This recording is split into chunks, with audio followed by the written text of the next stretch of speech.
Hello நண்பா. So எல்லோரும் எப்படி இருக்கீங்க? நல்லா இருப்பீங்க நம்புகிறேன். இன்றைக்கி நம்ம கையில் வந்து பார்த்திங்கன்னா இந்தியாவிலே வந்து பார்த்திங்கன்னா ஒரு ஃபர்ஸ்ட் சிஎன்ஜி பைக்கு தான் நம்ம கையில் வந்து இருக்குது. ஸோ பஜாஜோட பிராண்டில் இருக்கக்கூடிய ஃப்ரீடம் 125 இந்த வண்டியை பற்றின ஒரு கம்ப்ளீட்டான ரிவ்யூ அண்ட் இந்த சிஎன்ஜி அந்த மாதிரி விஷயங்கள் என்ன மாதிரி நம்பகத்தன்மையாக இருக்குது, பைக்கில் எந்த அளவுக்கு அது நல்லா இருக்குது, அண்ட் இந்த வண்டி லிட்டருக்கு எவ்வளோ மைலேஜ் கொடுக்குது அப்படிங்கிற எல்லா விஷயத்தையும் நம்ம இந்த வீடியோவில் வந்து ஃபுல்லாக பார்க்கலாம்.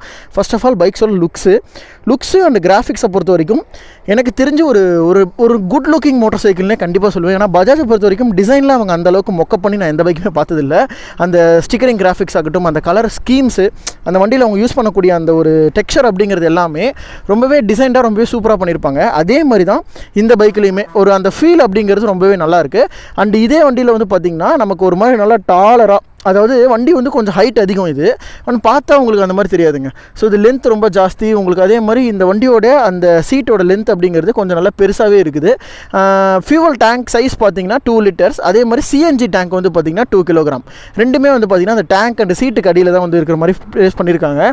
ஸோ கரெக்டாக பார்த்திங்கன்னா இந்த இடத்துல உங்களுக்கு இதுக்கு அடியில் வந்து பார்த்திங்கன்னா நீங்கள் அந்த இதை ஓப்பன் பண்ணி நீங்கள் வந்து கேஸ் போட்டுக்கிற மாதிரியோ ஃபியூவல் போட்டுக்கிற மாதிரியும் இருக்கும். அண்ட் அந்த ஃபியூவலோட அந்த டேங்க் வந்து பார்த்திங்கன்னா ஃப்ரேமுக்கு நடுவில் வந்து பார்த்திங்கன்னா இருக்கிற மாதிரி ஃபிக்ஸ் பண்ணியிருக்காங்க. அது வந்து பார்த்திங்கன்னா உண்மையுமே நல்லா இருக்குது பைக்கில் பொறுத்த வரைக்கும். அண்ட் அதே மாதிரி லுக்ஸுக்குமே வந்து பார்த்திங்கன்னா அது எந்த வகையிலையும் வெளியில் வந்து பாதிக்காத மாதிரி பைக்கோட ஃப்ரேம்குள்ளே வச்சு ரெடி பண்ணியிருக்கிற அந்த டிசைனிங்கிறது உண்மையுமே நல்லா பண்ணியிருக்காங்க. ஸோ இதோடைய அந்த கெப்பாசிட்டி அப்படின்னு பார்க்குறப்போ உங்களுக்கு ரெண்டுமே 2 litres and 2 kilograms and 2 kilograms and 2 litres உங்களுக்கு கெப்பாசிட்டி. ஸோ ரெண்டுக்குமே வந்து பார்த்திங்கன்னா நீங்கள் ரன்னிங்லேயே வந்து அதுக்கு ஒரு தனியாக சுவிட்ச் கொடுத்துருக்காங்க. அந்த சுவிட்சை மாற்றுறது மூலிமா நீங்கள் வந்துட்டு ஃபியூவலையே வந்து மாற்றிக்க முடியும். At the same time bike ரெண்டுலேயுமே வந்து பார்த்திங்கன்னா ரன் ஆகிற மாதிரி டிசைன் பண்ணியிருக்காங்க. ஸோ இதோட மைலேஜ் அப்படின்னு பார்க்குறப்போ கிட்டத்தட்ட ஒரு 92 வரைக்கும் உங்களுக்கு மைலேஜ் வந்து கிடைக்கும் அப்படின்ற மாதிரி சொல்கிறாங்க. ஆனால் ரியல் வெல்லே வந்து பார்த்திங்கன்னா ஒரு 80 to 85ங்கிறது இந்த வண்டி வந்து கொடுத்துட்டு தான் இருக்குது. ஸோ பட் என்னென்னா சிஎன்ஜியை ஃபஸ்ட் டைம் வந்து யூஸ் பண்ணியிருக்கனால மக்கள் மத்தியில் வந்துட்டு அந்த வண்டியை வந்து நம்பகத்தன்மையாக இருக்குமா, டேங்க் எது வெடிக்குமா அப்படின்ற ஒரு பயம் இருக்குது. ஸோ ஒரு ஆல்மோஸ்ட் நிறைய இன்ஜினியரிங் பண்ணி அதோடைய ஸ்ட்ரென்த்தெல்லாம் கூட்டி தான் வந்து பார்த்திங்கன்னா பைக் வந்து லான்ச் பண்ணியிருக்காங்க. பட் இருந்தாலும் கொஞ்சம் நம்ம இன்னும் சிஎன்ஜி பைக்ஸ்க்கு பழகலை. ஸோ கொஞ்ச நாள் ஆக அது சரியாயிடும் அப்படிங்கிறது என்னோட ஒரு கருத்துங்க. ஸோ இந்த வண்டியோட என்ஜினை பொறுத்த வரைக்கும் 125cc engine. So power and torque அப்படின்னு நீங்கள் பார்க்கும்போது ஒரு 9.2 bhp power and 9.7 Nm of torque. ஒரு 125cc இந்த வண்டி மட்டும்தான் வந்து பார்த்திங்கன்னா டூயல் ஃபியூவலில் ரன் ஆகிற மாதிரி ஒரு சிஎன்ஜி ப்ளஸ் பெட்ரோல் ரெண்டுலேயுமே ரன் ஆகிற மாதிரி ஒரு கேப்பபிலிட்டியான ஒரு என்ஜின். அண்டு என்ஜினோட ஃபியூச்சர்ஸ் பொறுத்த வரைக்கும் டீசெண்டாக இருக்குது. ரோட்ஸ்லையுமே இதோட பர்ஃபார்மன்ஸ் பார்க்கும்போது ஓரளவுக்கு நல்ல ஒரு டீசெண்டான பவராக தாங்க இருக்குது. ரொம்ப பவர்ஃபுல்லான பைக் அப்படிங்கிறதுலாம் நான் கண்டிப்பாக சொல்ல மாட்டேன். டீசெண்டாக இருக்குது. அண்ட் ரைடிங்கோட குவாலிட்டியுமே நல்லா இருக்குங்க. வண்டி ஓட்டுறப்போ அந்த ஃபீல் வந்து பார்த்திங்கன்னா நல்லா இருக்குது. ஃப்ரண்ட்டில் வந்து பார்த்திங்க அப்படின்னா வேறு என்னென்னா இதில் வந்து 5 ஸ்பீட் கியர் பாக்ஸ் கொடுத்துருக்காங்க. எப்படி பல்சர் கியர் போடுவீங்களா அதே மட்டுக்கு தான் 5 ஸ்பீட் கியர் பாக்ஸு கிக்கரோட வருதுங்க. ஸோ இது வந்து பார்த்திங்கன்னா ஒரு கம்பஷன் பேக்கம் கார்பரேட்டர்னு சொல்லுவாங்க. இந்த ஃபியூவலுக்காகவே வந்து பார்த்திங்கன்னா டிசைன் பண்ண கார்பரேட்டர் வந்துட்டு இந்த வண்டியில் யூஸ் பண்ணியிருக்காங்க. ஸோ நெக்ஸ்ட் வந்து பார்த்திங்க அப்படின்னா ஃப்ரண்ட்டோட ஹெட்லைட்ஸ் இதில் வந்து 3 வேரியன்ட்ஸ் இருக்குது. எல்இடி லைட் வரக்கூடிய, டிஸ்க் வரக்கூடிய ஒரு மாடல், எல்இடி லைட்டு மட்டும் வரக்கூடிய ஒரு மாடல், அப்புறம் ஹாலஜன் பல்ப் வரக்கூடிய ஒரு மாடல். இந்த ஃப்ரேம்ஸ் வந்து பார்த்திங்கன்னா நீங்கள் பைக்கை சுற்றியுமே வரதை நீங்கள் பார்க்கலாம். ஃப்ரண்ட்லேயுமே வந்து பார்த்திங்கன்னா அந்த சில்வர் கலர் பைப் மாதிரி வருது இல்லையா, இது வந்து பைக்கோட ஃப்ரேம். அந்த பில்டு குவாலிட்டியை அந்தளவுக்கு என்ஹான்ஸ் பண்ணியிருக்காங்க இந்த வண்டியில். கடைசி வரைக்குமே அந்த ஃப்ரேம் வந்து போகுது. அட் த சேம் டைம் ஃப்ரண்ட்டோட எல்இடிஸுமே வந்து பார்த்திங்கன்னா ஓரளவுக்கு பவர்ஃபுல்லாக டீசெண்டாக தான் கொடுத்துருக்காங்க. 4 இண்டிகேட்டர்ஸுமே நமக்கு வந்து பார்த்திங்கன்னா ஹாலஜன்ஸ். ஸோ டயர்ஸோட சைஸ் எல்லாம் பார்க்கும்போது ஃப்ரண்ட்டில் ஒரு 90 செக்ஷன் டயர், 17 இன்ச்சஸ் வீல் சைஸில் ஒரு சின்ன டயர் தான். அதே மாதிரி ரியர்லையுமே வந்து பார்த்திங்கன்னா உங்களுக்கு 100/90க்கு ஒரு 17 இன்ச்சஸ் வீல் சைஸ் வந்து கொடுத்துருக்காங்க. 100/70 வீல்ஸோட சைஸ்லாம் பார்க்கும்போது சின்னதாக குட்டியாக தாங்க இருக்குது. சஸ்பென்ஷன்ஸை பொறுத்த வரைக்கும் ஃப்ரண்ட்லேயும் டெலஸ்கோபிக் தான். அந்த டிசைன் வந்து உங்களுக்கு ஒரு மாதிரி அப்சைட் டவுன் ஃபோக்ஸ் வர மாதிரி வந்து கொடுத்துருக்காங்க. அதுலேயுமே சில கிராஃபிக் டிசைன்ஸ்லாம் கொடுத்துருக்கிறது வண்டிக்குமே ஒரு ஆட் அண்ட் அட்வான்டேஜாக இருக்குது. அட் த சேம் டைம் ரியர்லையுமே அந்த வந்து பார்த்தீங்கன்னா மோனோசாக் சஸ்பென்ஷன் நல்ல கம்ஃபர்டபுளான சஸ்பென்ஷனாக இருக்குது. அண்ட் நல்லா டாலர் சைடாகவும் இருக்குது பைக். கிரவுண்ட் கிளியரன்ஸும் கொஞ்சம் அதிகம். ஸோ இதனாலே நீங்கள் நல்லா கம்ஃபர்டபுளாகவே உட்காந்து இந்த பைக் வந்து நீங்கள் ஓட்ட முடியும். அப்படியே ரியர் செக்மெண்ட்டுக்கு வந்தீங்க அப்படின்னா இதோடைய டான்சர் லைட் வந்து கொடுத்துருக்காங்க. எல்இடிஸ் தான். அந்த டிசைனுமே நல்லா இருக்குது. ஸோ அது டெஸ்டடுக்கான ஸ்டிக்கருமே ஒட்டியிருக்காங்க. அண்ட் ரியரோட இண்டிகேட்டர்ஸுமே நமக்கு வந்து பார்த்திங்கன்னா ஹாலஜன்ஸ் தான் யூஸ் பண்ணியிருக்காங்க. நம்பர் பிளேட் ஹோல்டர் வந்து இந்த இடத்துல கொடுத்துருக்காங்க. ஸோ இது வந்து லேடிஸ் கையில் வந்து பிடிச்சிக்கிறதுக்கு அண்ட் சாரி கார்டுமே வந்து கொடுத்துருக்காங்க. சீட்டை பொறுத்த வரைக்கும் இந்தியாவில் மேட் பண்ண பைக்லேயே இந்த பைக்கோட சீட்டோட லென்த்து தான் வந்து பார்த்திங்கன்னா ஜாஸ்தி. ஒரு 4 பேர் வந்து தாராளமாக உட்காந்துக்கலாம். அந்தளவுக்கு நல்ல லென்த்தியான ஒரு சீட்டை தான் கொடுத்துருக்காங்க. ஸோ மோஸ்ட்லி ஃபேமிலி ஆடியன்ஸை பேஸ் பண்ணின ஒரு பைக் தாங்க இது. ஸோ ஃபேமிலியில் இருக்கவங்க அந்த சிஎன்ஜி கார் யூஸ் பண்ணுற மாதிரியே சிஎன்ஜி பைக்குமே யூஸ் பண்ணுனா அவங்களுக்கு என்ன மாதிரி அந்த மைலேஜ் அந்த ஒரு கான்செப்ட்டில் கொண்டு வந்தது தான். ஸோ சீட்டை பொறுத்த வரைக்கும் இந்த செக்மெண்ட்டில் இல்லை, இந்தியாவிலேயே இதுதான் வந்து லென்த்தியான சீட் இருக்கக்கூடிய ஒரு பைக்கு. ஸோ டேங்கோட அந்த கெப்பாசிட்டின்னு பார்க்கும்போது நான் சொன்ன மாதிரி இது 2 liters அண்ட் இங்கே உள்ளே வந்து பார்த்திங்கன்னா உங்களுக்கு சிஎன்ஜிக்கான அந்த ஒரு லோடுமே நீங்கள் பார்த்துக்கலாம். நான் ஓப்பன் பண்ணி காட்டுறேன். ஸோ ஜஸ்ட் உங்களுக்கு ஸ்கூட்டிக்கு எப்படி நீங்கள் பூட் ஓப்பன் பண்ணிங்க அதே மாதிரி தான் உள்ளே வந்து பார்த்திங்கன்னா இது 2 வந்து லிட்டருக்கான கெப்பாசிட்டி, 2 liters பெட்ரோலு, சிஎன்ஜிக்கான இது. ஓகேங்களா?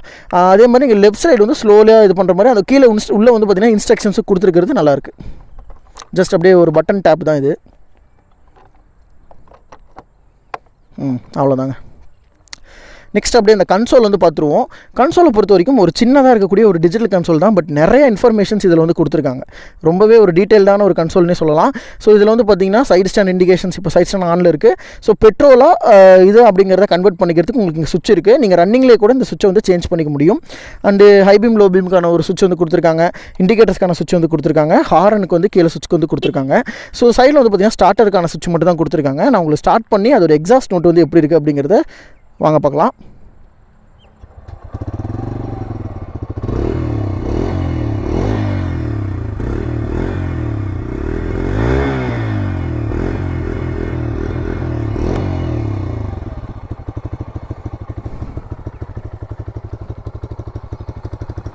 இன்ஜின் நல்லா காமாக இருக்குது. எக்ஸாஸ்ட் பீட்டுங்கிறது கொஞ்சம் அந்த பீட் இருக்கிற மாதிரி தான் செட் பண்ணியிருக்காங்க, நல்லாயிருக்கு. ரியரில் வந்து பார்த்திங்கன்னா நமக்கு ட்ரம் பிரேக்ஸ் யூஸ் பண்ணியிருக்காங்க. ஸோ என்ஜின் கில் ஸ்விட்ச்லாம் எதுவுமே கிடையாதுங்க. ஜஸ்ட்டு நீங்கள் வந்து சாவிலே ஆஃப் பண்ணிக்கிற மாதிரியான ஒரு டெக் தான் கொடுத்துருக்காங்க. ஸோ இதில் வந்துட்டு நம்ம ஃபியூச்சர்ஸ் அப்படின்னு பார்க்குறப்போ நமக்கு ப்ளூடூத் பேரிங் சிஸ்டம்ஸ், கால் அலர்ட்ஸ், நேவிகேஷன்ஸ், அந்த நேவிகேஷன் செட்டப்ஸ்லாம் எதுவும் கிடையாது. பட் அந்த கால் அலர்ட்ஸ், அந்த மெசேஜ் அலர்ட்ஸு இதெல்லாம் உங்களுக்கு வரும். ஸோ இங்கே பார்த்தீங்கன்னா பேட்டரி உங்கள் ஃபோனில் எவ்வளோ இருக்குது, சிஎன்ஜிக்கான ஃபியூவல் இது வந்து தனியாக வரும்.